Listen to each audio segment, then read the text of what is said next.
say it immediately gets locked in. I think removing that from Yagao makes a lot of sense. Now Azir being up and available, of course you do run the risk of handing this over to Yagao. Rogue have to have known and be prepared for this, because not only is it giving it to Yagao, it's also taking it away from Larssen, one of his most comfortable champions. The question is, what will his answer to the champion be? Yeah, and just one of the most popular for the tournament overall. One thing they could be thinking for JDG is that they'll let the Azir go through and counter it with an Akali pick from Yagao. One of the counters is still up there for him to pick. They could also go with Victor to match scaling. That is not looking for the kill counter, though. All right, well, we've got that Azir locked in for Rogue, locked in for Larssen here. The other pick in the first round of the draft for Rogue here is the Lucian. 71% win rate on this champion world so far. And instantly the answer here, the Aphelios Lulu, the popular counter pick into the Lucian Nami. It hasn't had quite as much success since those nerfs to Lulu, though, especially the early lane phase for the Lucian Nami has just been outstanding.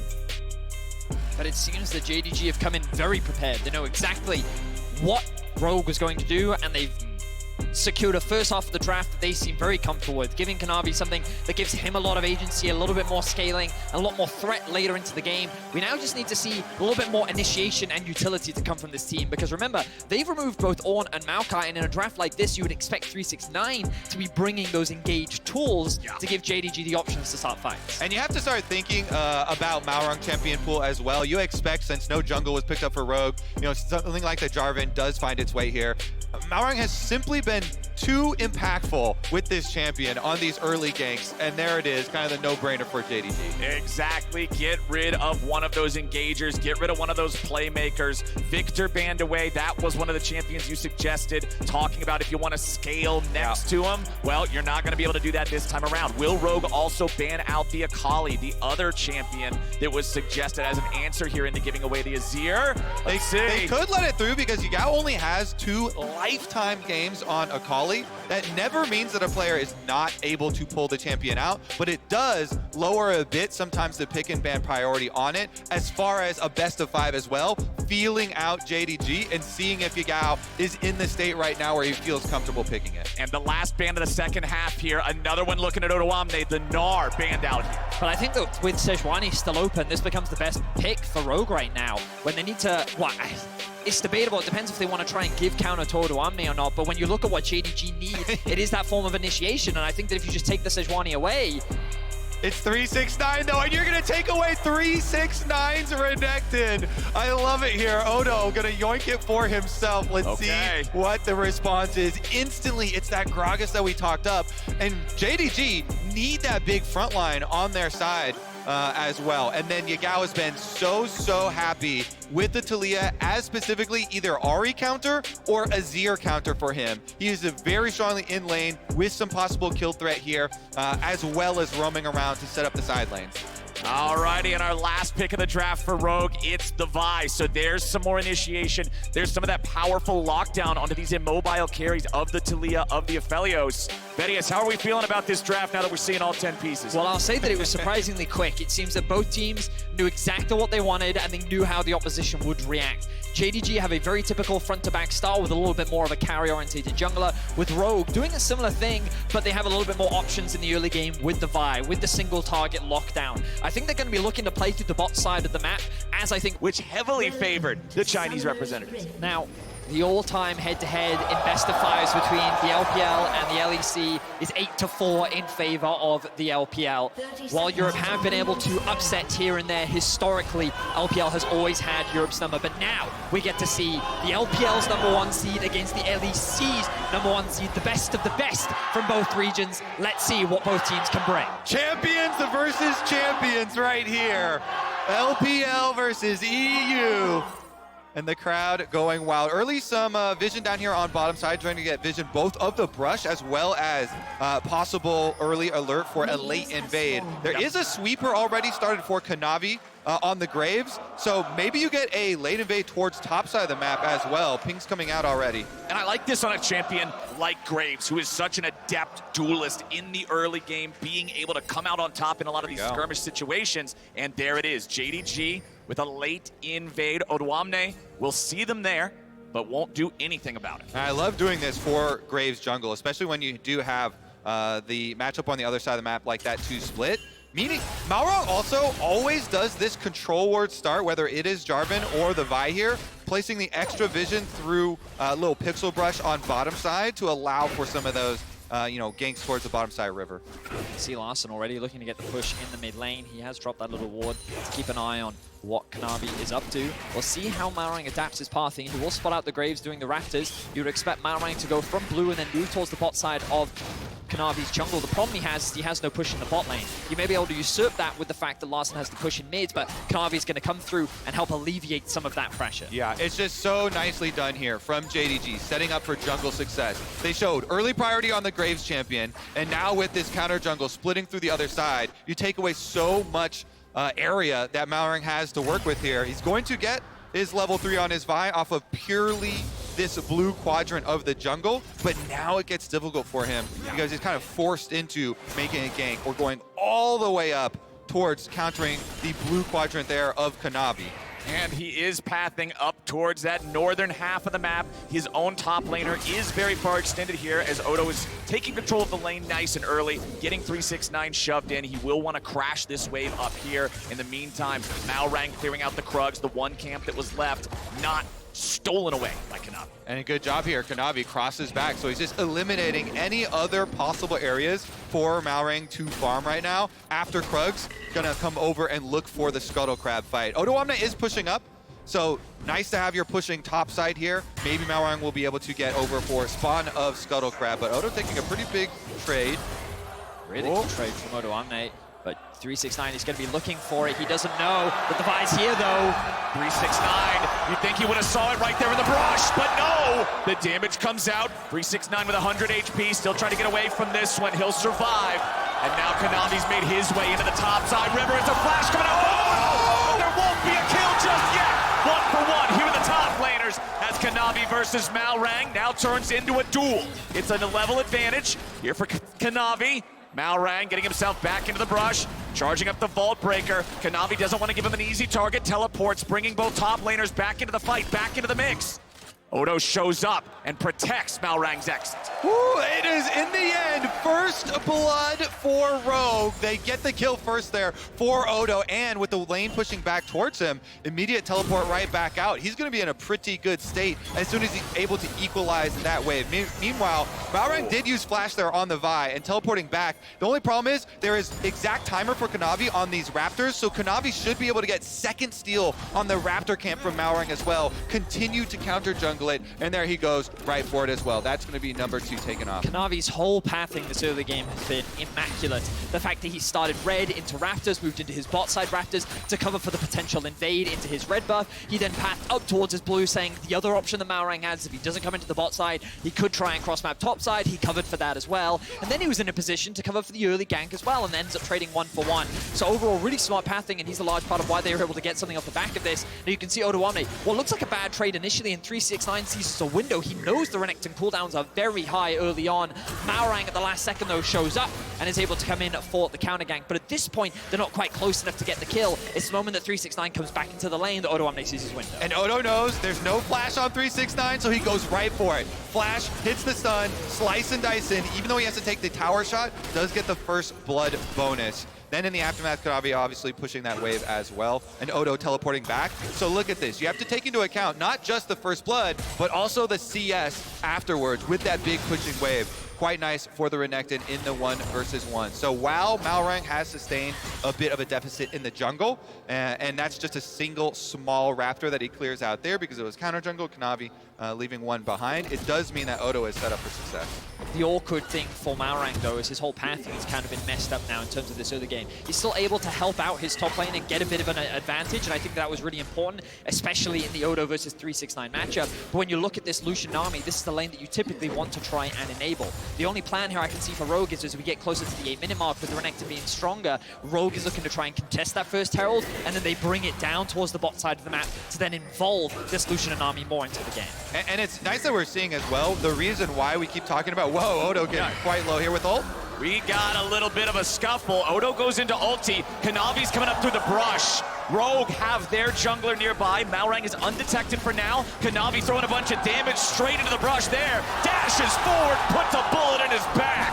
Malrang has to run, and JDG just get the better of him. Kanavi once again in the perfect position on the map. Level 6 for the Graves, 50 CS now at just short of 7 minutes. This man has been leveraging his early priority perfectly and has been putting on a jungle masterclass within the first 7 minutes of the game. And every jungler knows this feeling. It is so nice to be this ahead on Graves. Getting to your early serrated Dirk, a massive power spike there. He's going for the red steal, and odoamne wants to protect it one for his jungler. Malrang coming in too, but they won't be able to close that distance. Kobe, I like how you're saying every jungler knows this feeling, talking about being ahead. I think everybody knows what it feels like playing against fed Graves, and it is not a good time. Kanavi taking over the early game here and forcing out a flash in the mid lane from Larssen. Meanwhile, we have seen why this Aphelios plus Lulu has been kind of the popular answer into the Lucian Nami early on. Hope and Missing doing an absolutely amazing job down there on the bottom side. Since there was so much jungle attention focused towards the top side of the map, they were left completely alone in the 2v2 and have been able to utilize that extra early power there to be able to get a nice little bit of a CS lead for themselves. Off of the early recalls, though, see if it starts to turn back around. It's so impressive to see how Kanavi plays around where he has pressure on the map. And as you rightly said, Kobe, this bot lane just keeps leveraging their range. The early range advantage that they have means that they can just keep pushing, and they don't have to worry about the enemy jungle because of what Kanavi is doing on the map. It's this great relationship between jungler and laners that's basically giving JDG a lot of options, and you can see now they've been able to accrue a small early game gold advantage, and a lot of that is sitting on Kanavi, who's now level 7. And it's a perfect timing for Kanavi to recall after that blue buff steal. Once you get this power spike of the Umbral Glaive, you have so much vision control as well as burst potential here for Kanavi. So level 7 with the Umbral Glaive, the first completed item in the entire game. And of course the zombie wards, you get to take away and make the map completely dark for Rogue while putting up your own. And that vision control scales with your lead, because all of a sudden you walk into a brush that you don't have control over. That Graves can threaten 100-0 against you if you're not ready for it. We'll see how he's able to utilize that and keep this tempo going here. As Larssen's got control over the mid lane, you can see that is one of the bigger CS advantages that Rogue have found for themselves. Just about 9 minutes into the game, Herald is up. Kanavi's here in the topside river again, but there is vision of this pit. Rogue does have the ward there in the back. Kanavi's gonna find it. And they're going for this off of the support recall timer. You see the roam here from Lulu. Missing goes straight out through mid lane, roams over to support this play on Herald. I think Rogue gonna make the correct call here, give that up and play towards the bottom side instead. Ooh, nice little bit of a juggle there from 369, knocking odoamne back into him away from the turret. 369 not afraid to aggressively use these ultimates just to trade, get some advantages here in the lane. Kanavi's gonna secure the Eye of the Herald there for the side of JDG, as Rogue has Malrang and Trymbi working together to take down the first Drake of the game. Not an exceptionally quick one, not an exceptionally slow one, but it will be that first Cloud Drake here for the side of Rogue. Missing will see them take it with the ward over the wall into the pit, but that's about it. So objectives traded across the map here with those first two neutrals. The main problem for Rogue now is the way in which JDG can use this. Good knockback, good damage. Nicely done. Remember, Larssen doesn't have a flash. Malrang's thinking about coming in, but Larssen gets himself away enough. Loses a big chunk of HP there, and this is now going to free up Yagao to roam with Kanavi and look for an opportunity elsewhere. And you can see the attention to detail there from JDG as well. They're immediately pinging out. Malrang could probably be here on bottom side through this river for the Vi counter, so they don't overchase. Just get their little chunk, push out the wave, and continue rotating through. Bottom Scuttle Crab picked up, and a little bit of extra vision left through the blue quadrant. I just can't get over how well Kanavi is playing this early game. You can see the gold that he's been able to accrue for himself. Level 8 now on the Graves. His farming has been immaculate, his positioning has been great, and it's just, he is making it so easy for the JDG laners to play. We can see how oppressive Larssen is being in the isolated 1v1, and the second he sees a small window where he can push the lead, Kanavi is there. Every time the top lane's in danger, Kanavi is there. Oh, the bot lane wants to push out, Kanavi is there. He's literally just covering for every single laner, and Rogue feels very limited in terms of what options they have in the early game. Yeah, he's done a magnificent job actually manipulating his route so he can both deny some camps to Malrang as well as support the lanes in their needs. It's something Kanavi has really shown through with. And you can see in the build, too, with that Umbral Glaive already completed, like you mentioned, Kobe, now with the Iron Spike Whip going towards the Gore Drinker, you're up against a short-range AD carry and 2 melee fighters. That's going to be a lot of team fight healing once we start getting into these bigger fights. Yeah, the bow build definitely found a lot of success with that one as well. Missing and Kanavi coming over with a double jungle support team up here towards mid lane. Just going to look to get the push in and then start to test this vision in the bot side of the map. We can see the Lucian moving back out onto the map as well. Looked like he was pathing towards mid, decided against that. Odoamne does have the TP, but it's not quite unleashed. It looks like there's no real objective. It's just a bit of a dance for these river wards for now. Yep, still 2 more minutes before those teleports become unleashed, and 2 minutes is also how much time remains on the Eye of the Herald. Remember that Kanavi secured it, but it has not been used yet. He and Yagao were roaming towards bottom, seeing if there was an opportunity there earlier after chunking out Larssen, but it didn't turn into anything. So I'm curious where JDG is going to choose to use this, because they've got about 60 seconds left. Yeah, I would love it if they could just pop it mid lane here, because you really want to unlock Yagao on this Taliyah. He just finished Crown, has ultimate ready, can start to make some roam plays. So if you spend extra resources, get a little bit of a pressure gank there, and plus take down on some of the turret plates, some security. Move in for some extra counter jungling first, though, as he takes away red buff and looks for the dive. Oh boy. Let's see here. Now that they've given up their information, though, knowing there's a ward in here that is scouted out for Rogue, there's probably going to be a cover, assuming they're for Kanavi, so immediately moves off, and on their own control behind red buff, they do see the support coming from Rogue, so they don't overextend. For now, Rogue just going to play on the defensive once again. I imagine the next big point of contention will be the Dragon spawning in about a minute and a half. Let's see where this Herald ends up going. Kanavi making a beeline towards the bot side of the map. You can see they have the push. Trading continues in the top lane, but I really don't expect either top laner to be able to kill each other. Oh, we're actually going to drop the Herald mid. This was something you were talking about, Kobe. Odoamne starting to get much lower, but I imagine he'll just go back to base. Does have the TP to return to lane. Yeah, 369 having the Mythic completed with that Iceborne Gauntlet is so scary compared to Odo still just working with components. That's going to be a kill. A nice shove from Yagao sets it up for Kanavi to knock it down. And the surprise Pikachu face comes up here from missing there with Yagao just getting a pick for free under tower while they're sieging. They just walk away with it. Hope, though. Hope a little bit far forward now in a 1v2. He will fall, and Rogue will find the kill for Comp. What a bold move here from Malrang. That timing window was very close. Malrang says, hey, they are taking my blue right now because we lost mid-pressure. We have a small timing window, maybe 10 seconds to go for this kill onto Hope while he's by himself. He does not hesitate for Rogue there. Ultimate in on the Vi. Nice little pickup in a bad situation. So we're 14 minutes in now. We were talking about this being a big moment, like the Drake is going to spawn soon. Turret plates on your screen, 800 golden plates for JDG versus absolutely no plates taken for Rogue. The laning phase going the way of the LPL squad. Let's take another look at how Yagao found this, because wham bam. Yeah, the Herald charge moves Trymbi out a little bit, and then he walks a little bit forward there. Yagao, right with the seismic shove, insta kills, but this is that little timing window we're talking about. Yeah, you called it perfectly, Kobe, because I was just about to comment on how JDG are going to get so much off the back of this play. Their eyes were set on securing that bot tower as well, and if it weren't for that play from Malrang, this whole situation could have looked a lot worse. JDG now starting off the Drake, choosing not to go for it. Trymbi has managed to sneak into the brush. Oh, Trymbi's ready to go with the ulti coming out, and once again, there's no hope for Hope. Comp gets another. So, Rogue are finally able to get a little bit more action out onto the map. Malrang is finding opportunities as we see more fighting in the top lane. Top lane just never ends up here. Odo trying to scrap with him a little bit, but 369 is unafraid. And that should be a bottom side objective start for Rogue as well. Really nice call.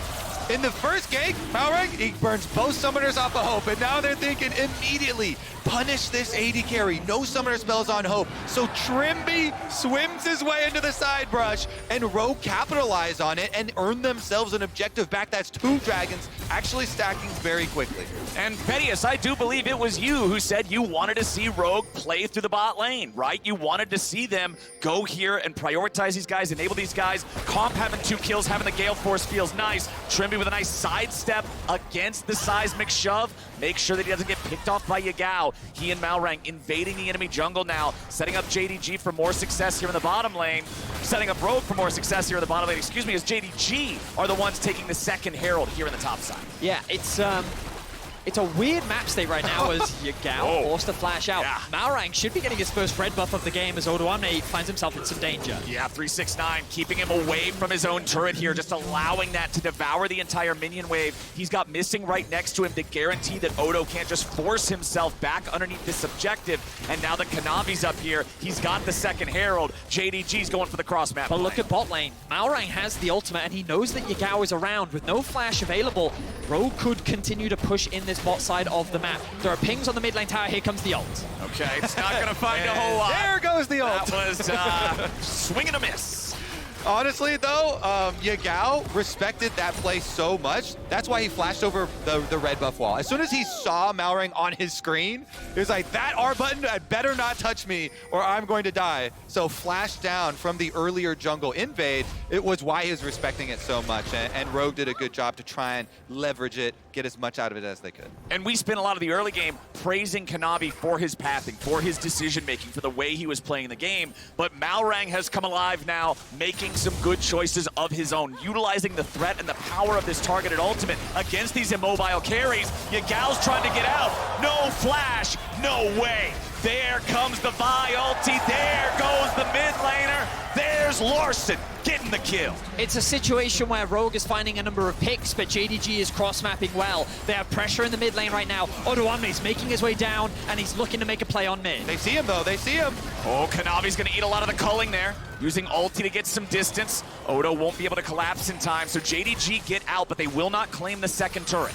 Yeah, and look at all these wards. It's all these wards that give JDG the early alert here through the jungle. And they're going to go for another red buff steal. Kanavi will not stop. Kanavi going in and securing that red gets him to level up to 12. odoamne, the blast cone nearly seals his fate, but Comp's ready to go in. Missing in hope, trying to walk away from it as Kanavi is going to be shut down by Trymbi. Comp still ready to go, but he misses the piercing light on a missing. Rogue still looking to take the fight a little bit further, but JDG are making distance. You can see Malrang coming up through the river, seeing if there's an angle to cut these guys off. Tier 1 turret still standing. Vault Breaker being charged. Malrang not going to find a whole lot off of it here just yet. Trymbi is going aggressive as there he goes.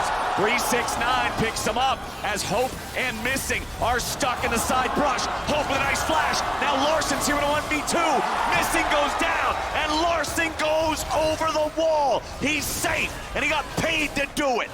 What a chase! This is madness! Rogue over 3 walls, and now they might be trapped. Yagao looking for it. We're not done yet.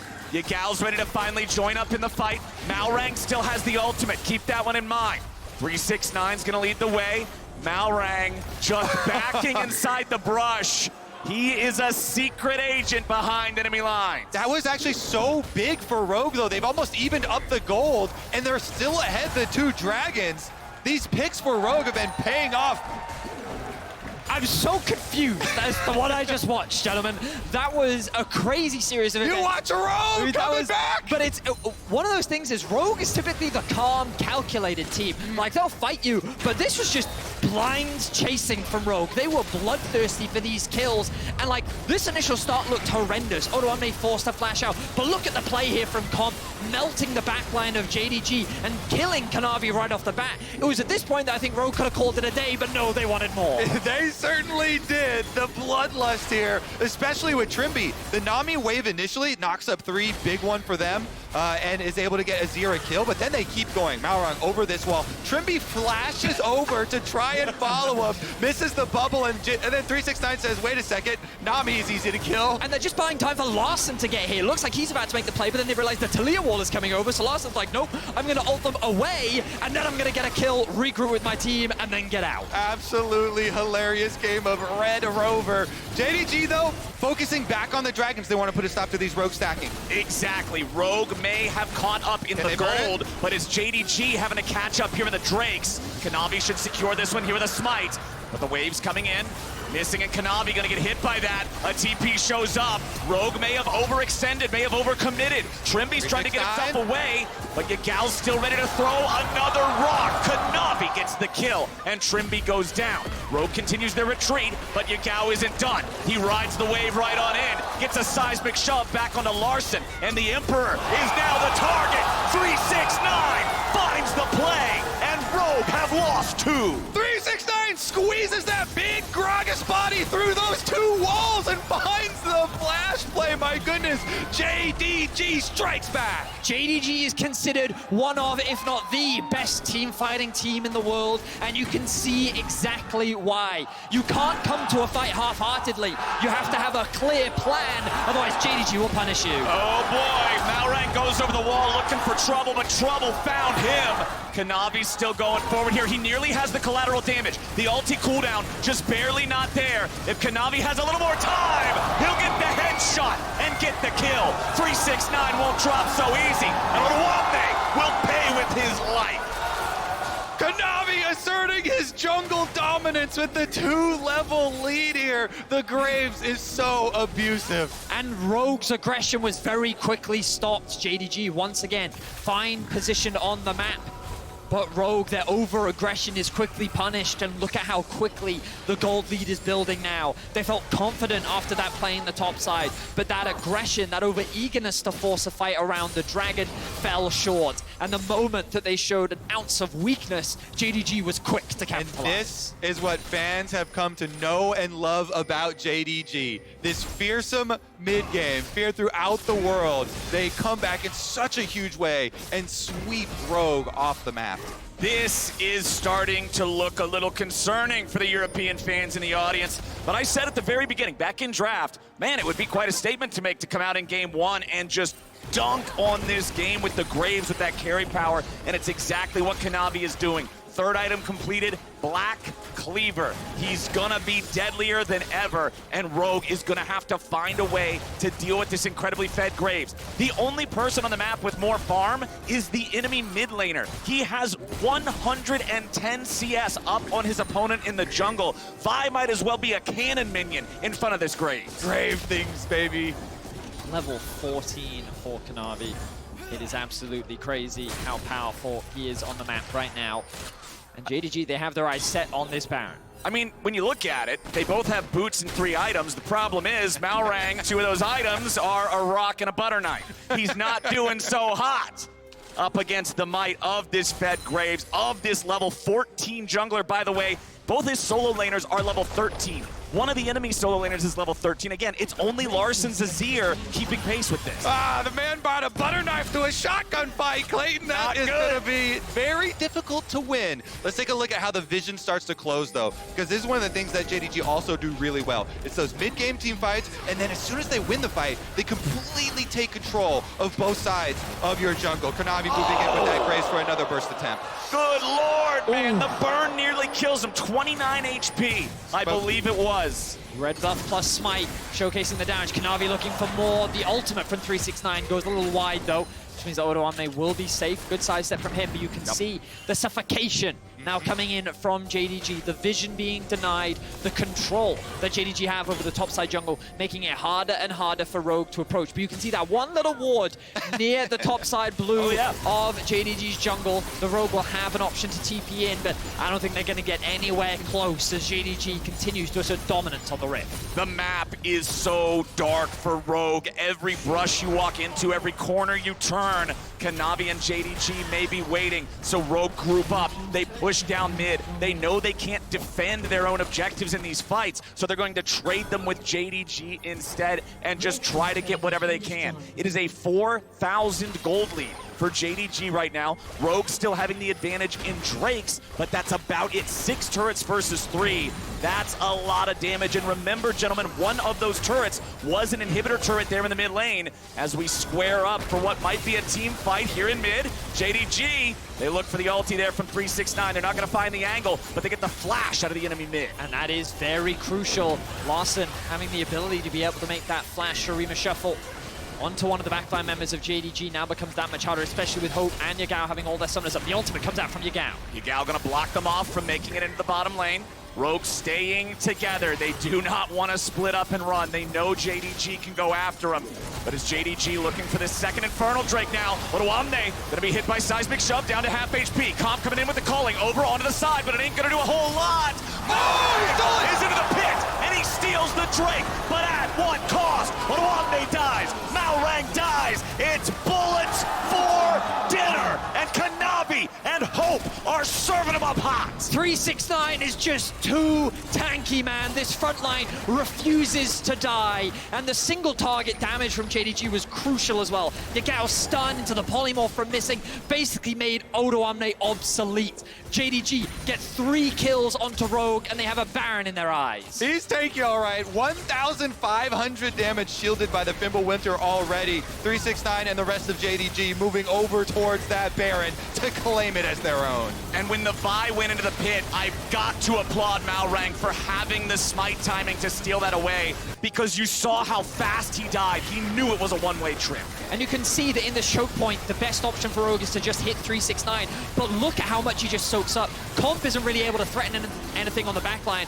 And while this still comes through, The butter knife! the rest of JDG are completely fine. Odoamne's low, and look, they just cannot kill him. The heal from Yagao as well comes up clutch. I think that might have been the difference maker to keep him alive. But JDG, they walk away with all 5 members strong, and they may have lost the Dragon, but they secured a Baron. Beautiful, beautiful fight again from JDG. Nice smite there from Malrang, though. That little glimpse of hope.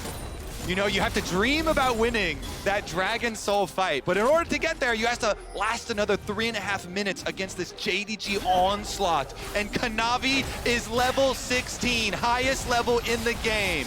An onslaught powered by a Baron, an onslaught powered by 7,000 gold, and an onslaught that now looks for the last remaining structure outside of the Rogue base. The mid lane tier 3 turret, remember, it's already down, so they can keep pushing this wave bottom. If that doesn't work out, boom, Yagao's already ready to go here as Malrang was charging up a Vault Breaker, but the Taliyah wall stops it in its tracks. JDG continuing to force the issue, continuing to move forward. Comp having to just completely disengage from Kanavi as Yagao will help him take down that mid lane inhibitor, and now the inhibitor turret in bot side will be the target. JDG are on a mission, and that mission will not be hindered by Rogue. The calling is eaten entirely by 369, and he does not care. Kanavi baiting Odoamne to stick around a little bit too close, takes him down to 1/4 HP. JDG are looking for the throat of the Rogue base. The first Nexus turret will fall. The second Nexus turret is under fire. 369 still at half HP. Rogue gotta find their moment. Rogue gotta try, but Rogue are gonna die. Trymbi will fall first, and now Hope is fighting back with a nice long-range ulti. Malrang can't do a thing, and Comp and Odoamne are stuck back into the fountain. JDG, they're on the Nexus, and they'll take the win in game 1.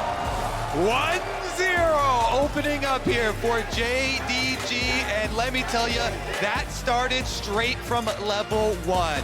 Really nice job coordinating and utilizing the strengths of the Graves on the early jungle invade, taking away possibilities for Malrang to even go for. There were so many incredible things from JDG throughout this game, but you rightly said it. This jungle top lane duo was perfection in this game. The way in which 369 played fights, the way that he came back into his lane as well, the way in which Kanavi controlled the jungle, it was just a really impressive performance overall from this JDG squad here in game 1. I mean, I don't think Kanavi should be getting Graves anymore. If you're on Rogue, if you're making these decisions, the man controlled the map beautifully. 369 just being this massive wall of meat that could not be moved, could not be destroyed. That was a big difference maker. The frontline diff was just, whoa. That being said, Rogue had some nice moments in there. You know, even when they didn't have very many options, taking these small windows where they could get a pick, trying to get themselves a win condition through some dragon stacking. It's just JDG through that mid game. Once they got that team fight and chased them down, they did not let go. Yeah, I think Rogue lost their composure at times. I think that after that top lane chase, they got a little overeager. And a scramble. But there's definitely optimistic signs for Rogue. We'll see if they can bounce back in game 2. All right, if you can't make it